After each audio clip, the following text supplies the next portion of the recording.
Elle lui a donné les 500 $ de récompense. Elle ne comprenait toujours pas pourquoi il tenait tant à les aider. C'est à ce moment-là que sa belle-mère a soudainement interrompu leur conversation. John s'apprêtait à dire la vérité quand il a été interrompu à nouveau. À son retour, il a essayé de reprendre là où il s'était arrêté, mais avec sa belle-mère à proximité, il a rapidement inventé une excuse à la place. Puis il a remarqué que les branches étaient toujours entassées près de la cabane. Il a réalisé qu'il avait oublié une dernière tâche. Alors, il a décidé de rester un jour de plus. La veille encore, John l'aidait à réparer la maison, mais sa belle-mère l'avait à peine regardé qu'elle avait décidé qu'il n'avait pas l'air d'une bonne personne. Comment un professeur d'université pouvait-il avoir autant de temps libre ici? Elle était convaincue qu'il essayait de la séduire. Cela ne la dérangeait pas qu'elle trouve quelqu'un de nouveau, mais dans sa tête, elle avait déjà l'homme idéal pour elle. Elle l'avait traîné rencontrer Tucker. Elle ne l'aimait pas de cette façon. Elle avait travaillé sous ses ordres pendant 1 an et l'avait toujours considéré comme un simple ami. Quand il a appris qu'un inconnu réparait sa maison, il l'a vu comme un rival. Alors, le lendemain, il s'est présenté chez elle.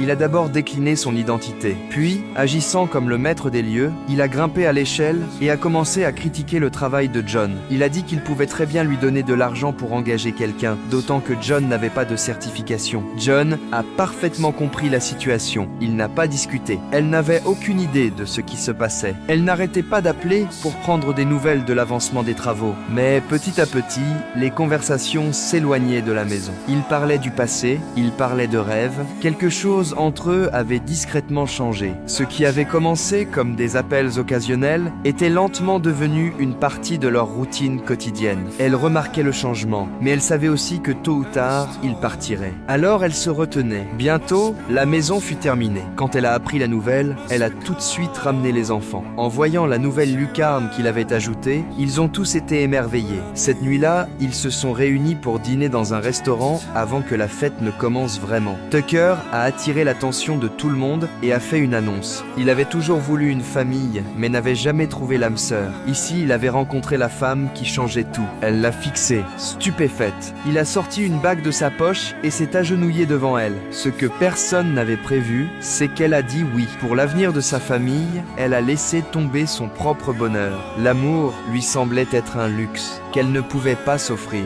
Tant que ses enfants allaient bien, cela suffisait. Quand elle est rentrée chez elle plus tard et a revu John, son cœur était un chaos de sentiments qu'elle ne pouvait nommer. Elle ne savait pas ce qu'elle ressentait pour lui.